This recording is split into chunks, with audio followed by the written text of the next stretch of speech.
The Liberty Bell cracked the very first time it was test rung, and it was melted down and recast 2 more times, and it still cracked when it ultimately when it was rung. We'll talk about that and more fun Liberty Bell facts while I sketch this little ding-a-ling. So let's just turn the page and get started. Good morning, good morning, good morning. It is 5:30 in the morning on a, is it Wednesday? Wednesday morning. At 5:30 in the morning on Wednesday mornings, I like to do a little thing where I pull a random object from the Random Object Randomogrifier, a toy from the toy box, if you will, and I draw it, and we talk about it. And today's random object from the Random Object Randomogrifier is the Liberty Bell. This is from the Safari American Icon set. I don't think the name of it is American Icon. I think I just call it the American Icon set, but it's a set of American symbolism, like the Liberty Bell. It's got an eagle. It's got a Statue of Liberty's in there, but it's we've had a few items from this set already, and today it's the Liberty Bell.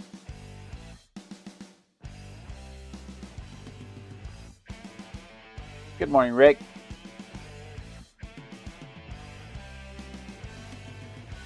The Liberty Bell probably did not ring. It's famously known for ringing on July 4th, 1776, rather. It probably did not ring on July 4th, 1776, because in 1776, the place it was intended to ring was still under construction and it wasn't hanging. So it probably didn't ring until July 8th. But it wasn't commissioned for the United States to be the Liberty Bell. It was commissioned for the celebration for the 50th anniversary of William Penn's Charter of Privilege, which is the Pennsylvania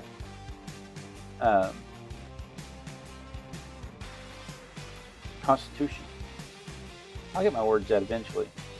It's morning. My mouth is still not working yet. It's still morning.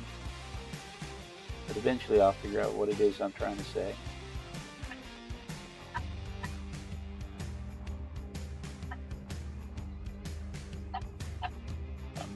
My mother is tickled by that.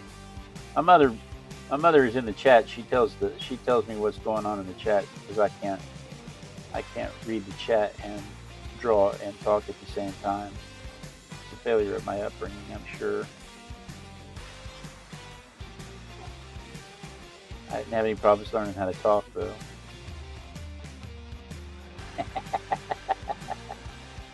Anyway, she's on the phone laughing. She's on my phone to tell me what's going on, and I love to make her laugh. Good way to start the day. It's a good way to start the day. Laughter is always a good way to start the day. The best thing about it is to get to talk to my mom every day. And a lot of guys my age are not that lucky. Ivy's here. Good morning, Ivy. So I'll take it.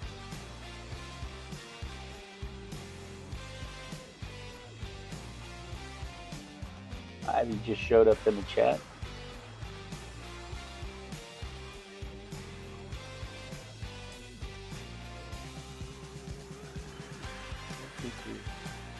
I put all that detail into that top. I hope I've got enough room. I hope that bell is going to end up where it belongs, because I've got all that detail in that top, and I haven't even finished the composition.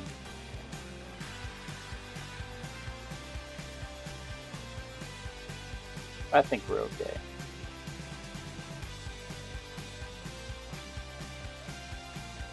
I think we have basically everything we need and where we need it. Peppy said she's gonna go back to sleep. I say that every day, but then I remember I've got corporate sponsorship I have to contend with. Get to contend with. I'm not sure how my day job would react to finding out that I consider them corporate sponsorship for my art program. But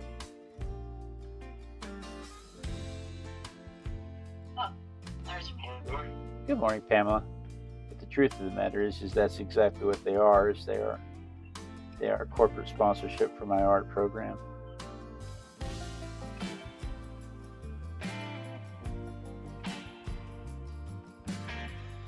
So the bell arrived in 1752 from Whitechapel Bell Foundry in London. It was commissioned from the Whitechapel Bell Foundry in London, and it arrived in 1752. And they think that the trek across the ocean made the casting brittle. Now, I don't know how the trek across the ocean would make the casting brittle. I know there were a lot of bells that shipped at that time, and that shipping across the ocean was the only way to get bells from one part of the world to the other part of the world. And it didn't seem to have been a problem for all of the other bells.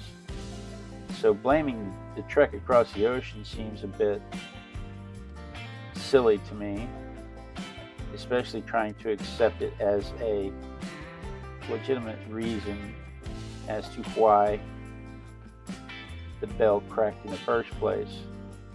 But that is the consensus as to why the bell cracked in the first place, is that the casting didn't survive the trek across the ocean, that it became brittle. And that's an awful lot of pencil marks. I'm moving a pen. And so the very first time they tried to hit it with a test strike, it cracked. And so they took it to the foundry of John Pass and John Stowe, Pass and Stowe, and they had them recast it. And Pass and Stowe recast it once, and it was very flat when it came back out. It was so flat, no tone, no intonation whatsoever. And people mocked it. People said, "Oh, it's not even a bell anymore." People mocked it for its flat tone.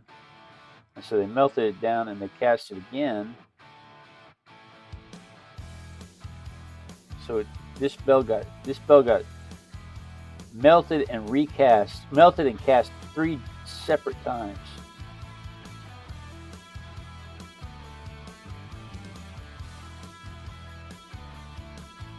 And so they melted it down. This would have been the third time it was cast, and finally it survived that, and they put it into use. Like I said, it was commissioned to celebrate William Penn's 1701 Charter of Privilege. And like I said, that is the Pennsylvania. That is the state of Pennsylvania's Constitution.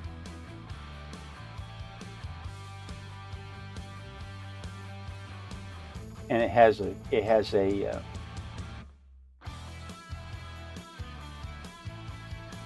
on the side of it is stamped in. It says, "This is to proclaim liberty throughout all the land until all inhabitants thereof." Meaning that it's supposed to spread liberty. Every time you hear the bell ring, you're supposed to think of liberty, and it's supposed to proclaim liberty for everybody within the sound of it.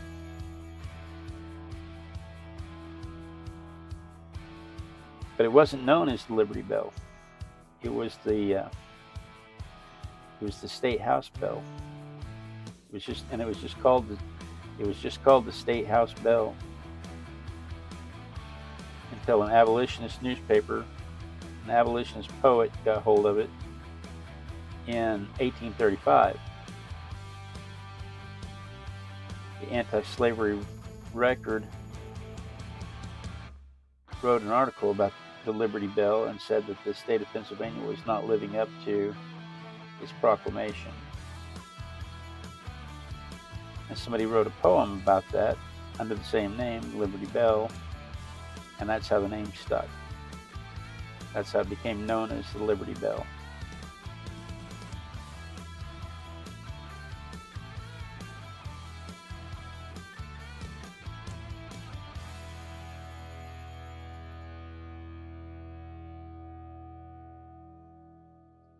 There's a lot of stuff going on right here.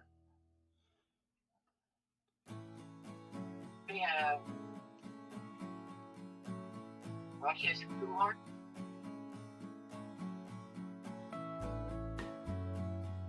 Rajesh Kumar.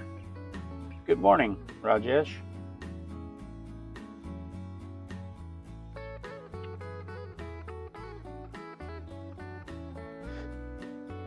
Good morning, good morning, good morning.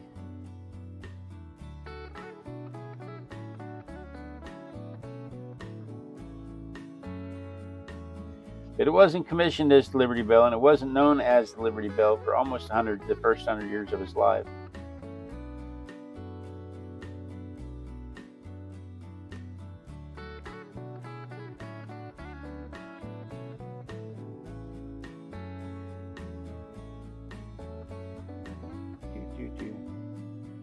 I should have written out the poem so that we could talk about the poem, but I did not.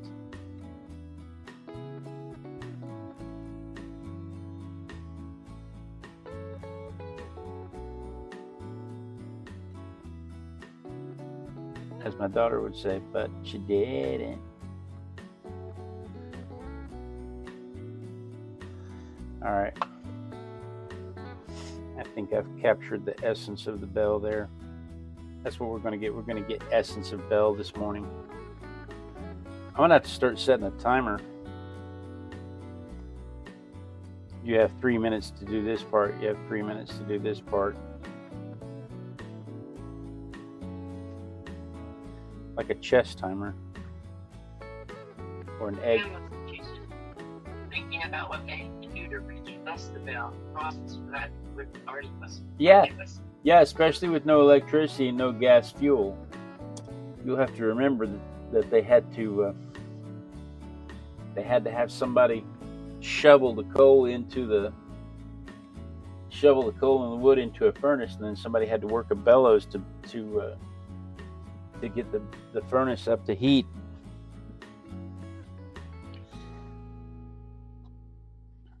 And pour it and hammer it. And how did they cast it? They had to have a bell shape of that size and that bell. So what did they use? What did they use to cast it? Once they melted it down. Ivy says, "I need a Mr. Egbert." Ivy mentioned on her show she has a YouTube channel where she does color theory with colored pencils, and she colors and talks about the excitement of the world while she demonstrates color theory. It's a really fantastic show. Got a lot of loyal fans that watch. And one of the things that she does is every time a train, she's near a train station, or not a train station, train tracks rather. And every time the train goes by, somebody shouts "train" when the whistle blows, when the train comes by. And for the next 10 minutes, she has a very complicated coloring book that she breaks out, and she demonstrates that you can complete a project 10 minutes at a time if you just focus on it for 10 minutes at a time. And so every time a train goes by for 10 minutes, she focuses on it. And she has the audience call out a color, and the first color she sees is the color she uses, and for the next 10 minutes she uses that color. I told you all that to tell you this. One day she was lamenting the fact that she had gone on for more than 10 minutes and she needed a timer.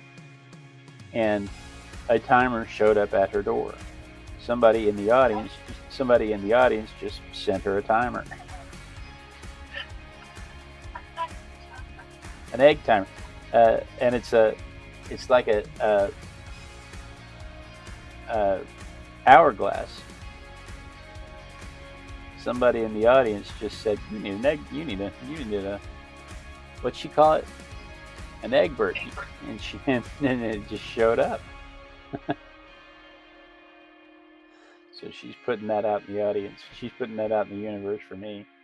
I probably wouldn't even notice it going off. We do this. Some new train pages coming also. What's that? She has some new train pages coming. Oh yeah. She's putting together a book.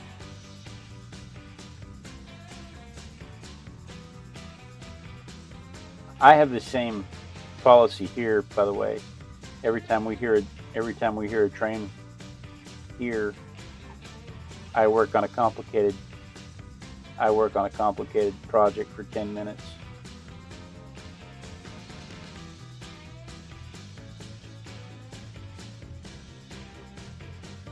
Problem is I don't live anywhere near a train.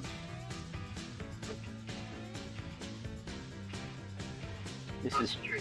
That must probably stand, but no, they had to have something already had the words carved into it. No, somebody had to make. No,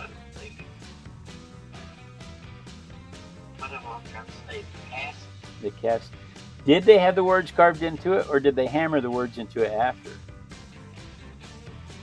See, I don't know how that works. I didn't erase the pencil marks. Did anybody notice that I did not erase the pencil marks? I got so excited about the shading part, I forgot to erase the pencil mark. And you know the thing about that is that once you put the paint down over the pencil marks won't come up.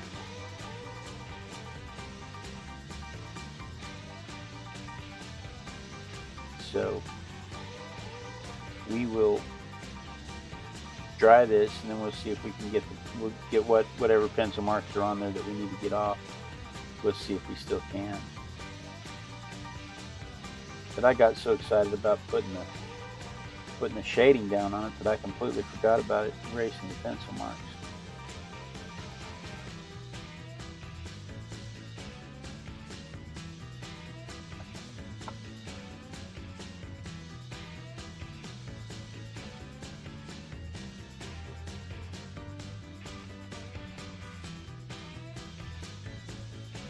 Because this is my favorite part. I probably never told y'all that.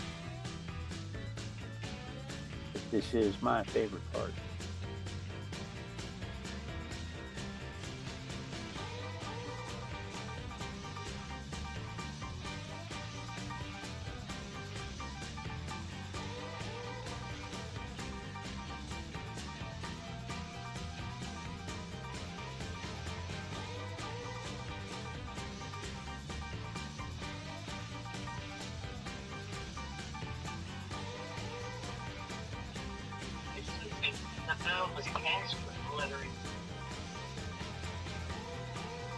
See, I don't know how that works.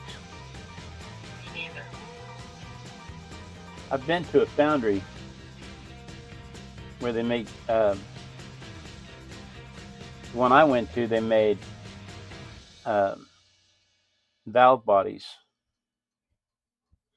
And it was so interesting to watch. And the amount of heat coming off that thing was ridiculous.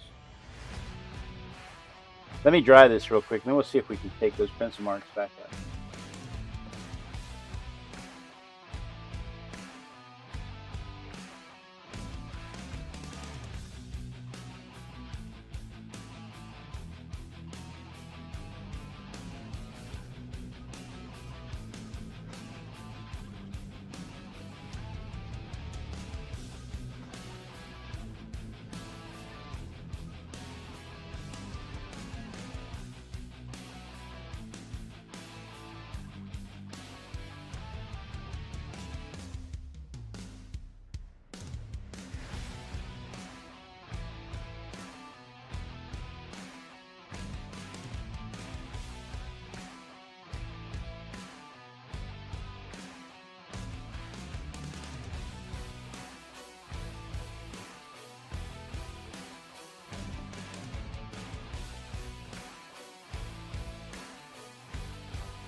Do the letters protrude, or are they stamped into the side?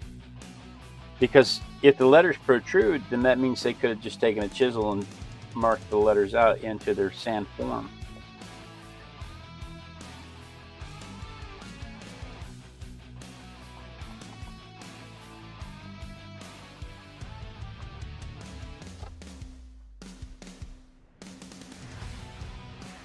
I do not know. I do not know.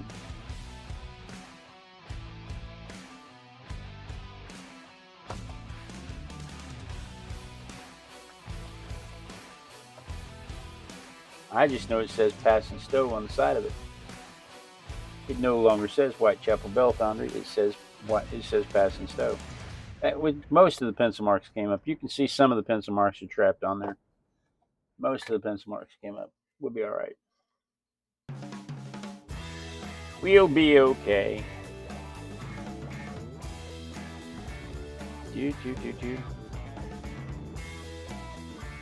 So as I said, some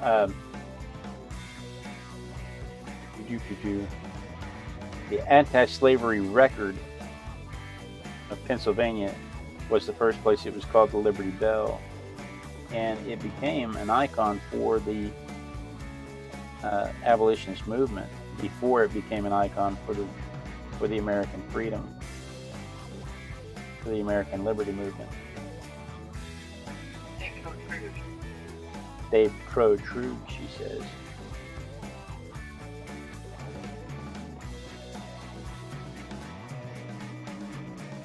So yeah, they could have just stamped it into the sand and then poured the steel on top of it, poured the casting on top of it. Is it steel or iron?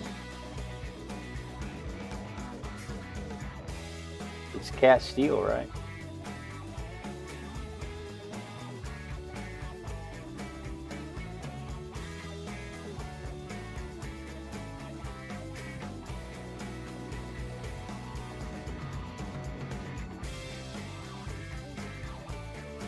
I don't know that either. I think it's an iron bell.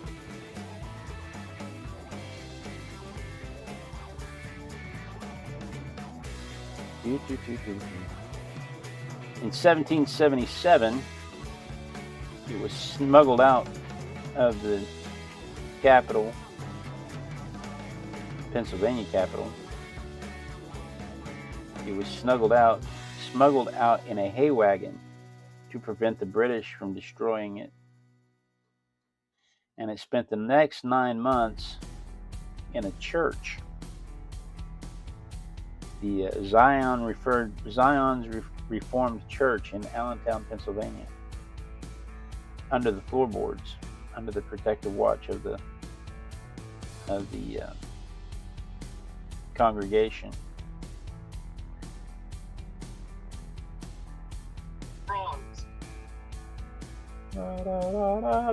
What about Brahms? I need some ice cream. What? Ivy said train. Primarily made up from Bronze, not Brahms. What? I need ice cream. Yeah, it's copper and bronze. Yeah, I did know that. I had simply forgotten. Train. Ivy said train. Okay, so for the next 10 minutes, we're going to focus on one color.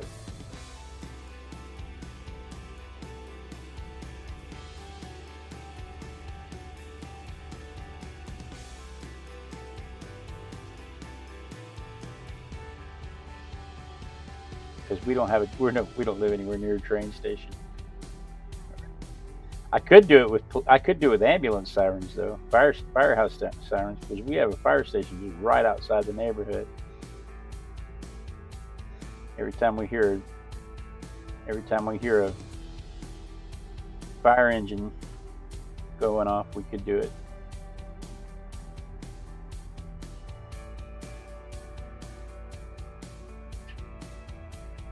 Don't you think?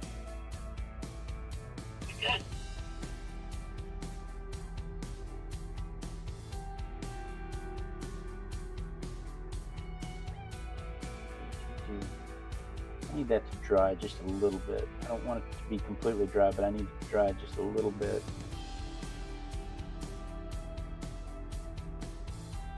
Try some cobalt blue first. I'm gonna try some. There we go. Prussian blue gets me the tone I'm looking for.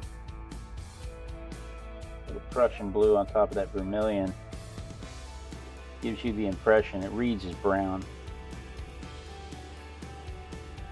It reads as a nice warm brown.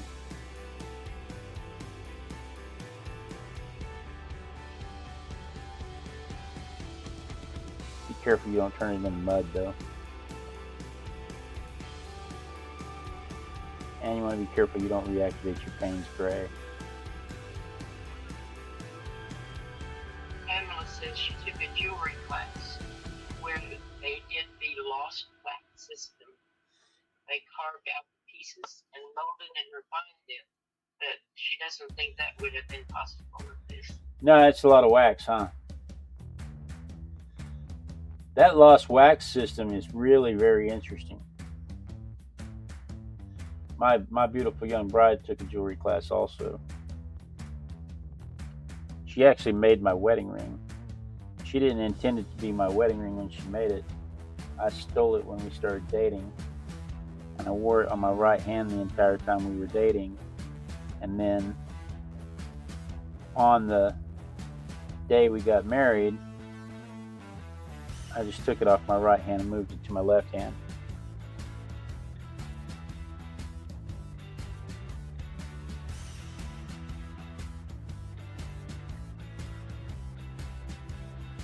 She was not enthralled about me stealing it in the first place, but technically she still has it. All right, let me dry this real quick. It's already 5:50. Is it 5:58 or 5:56? My glasses are 5:50, 5:58.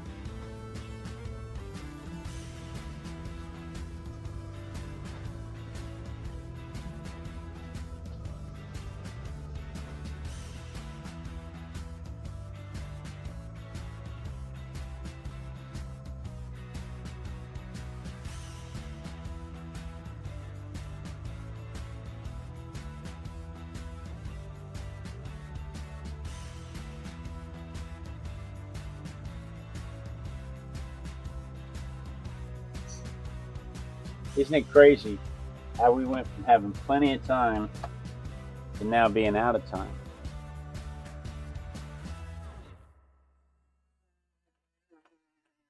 Pamela gave us the components from the side of what. I see that. I didn't read it though. I was going to comment on it, but I saw it, but I couldn't read it. 20% copper, Yeah? 20% 5% tin, 5% lead, zinc, arsenic, silver, and gold, which is bronze. That's pretty cool.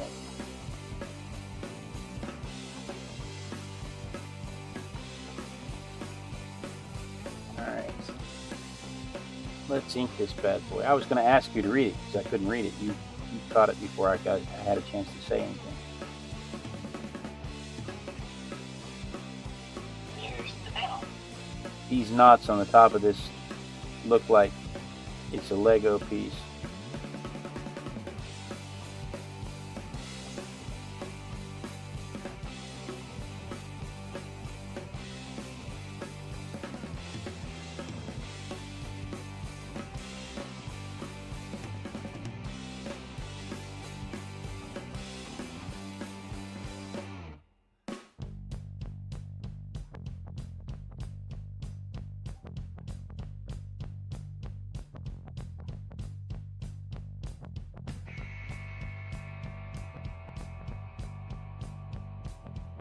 Pretty peppy music this morning.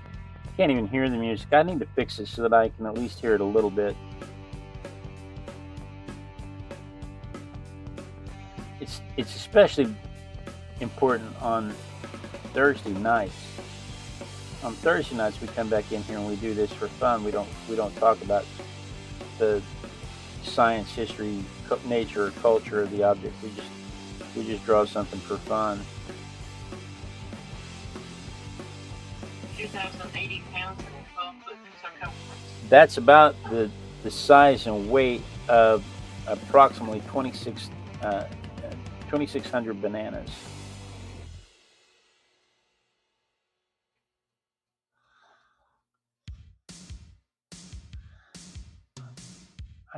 I had some fun calculating that last night. How many bananas is that? It's approximately the size and weight of 2,600 bananas.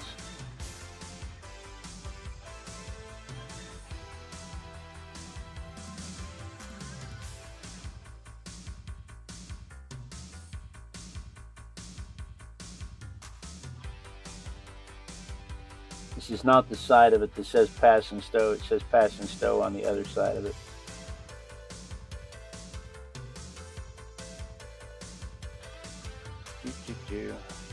It developed a hairline fracture in the 1840s, and they did a thing where they went on each end of the fracture and they drilled a hole to prevent the fracture from spreading. And so that didn't really, I mean, it stopped that hairline fracture, but it developed another crack. And as soon as it developed the other crack, it never rang again. They never struck it again. That was in the 1840s. It's been on display ever since.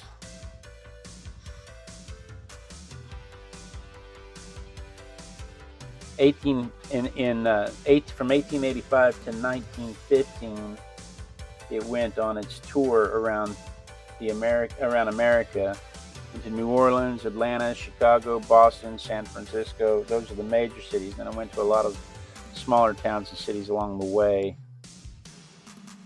And the idea was it was supposed to be promoting liberty in the newly established United States of America, having just come off the Civil War. What is today? Today is the 10th of June, not May, not January, June.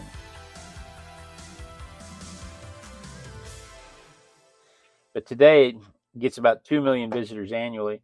It was 2.4 million before the plague, and it's been steadily climbing since then. The next year it's like 1.6 million, but in 2024 it was 1.6 million, but it's been steadily climbing back up since then. So it's estimated somewhere around 2 million visitors annually.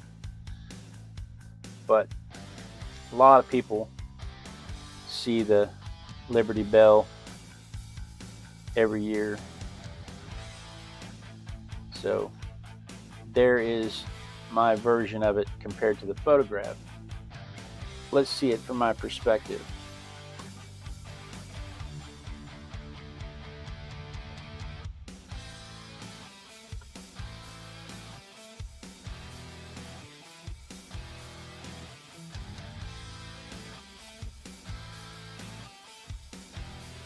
I can get the same view. I can get my camera to quit moving. I should be able to get the same view.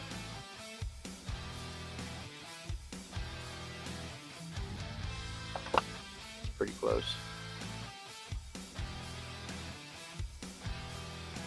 There is my version of it. There it is from my perspective. So that's what I did this morning.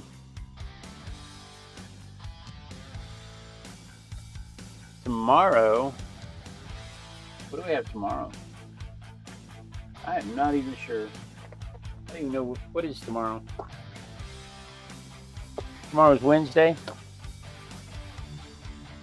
What could it be? What could it be? Thanks, Ivy. Whatever could it be? Oh. It's a rose.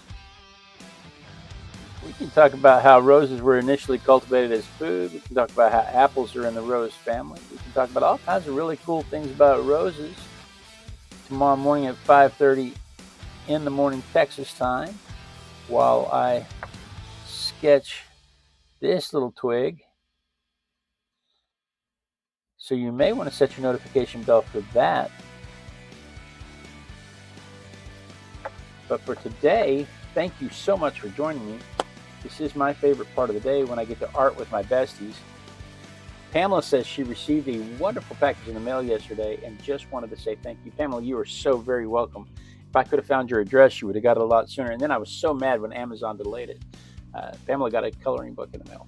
But guys, thank you so much for joining me. I really do appreciate it. I look forward to it every day when I get a chance to art with my besties.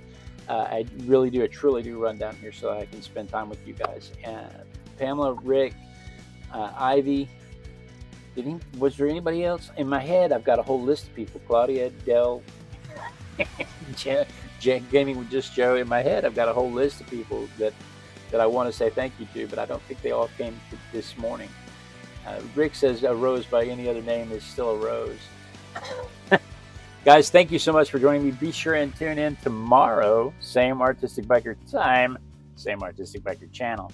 And then we dance. We dance until somebody says they see me dancing, because when they see me dancing, I know that the lag is caught up with the stream and I won't get cut off mid-sentence. Gives you a chance to click the clicky thingies this way if you're on the horizontal, or this way if you're on the vertical, so that you can watch another fantastic video just like this one. Gives everybody a chance to say hello and goodbye to each other. And it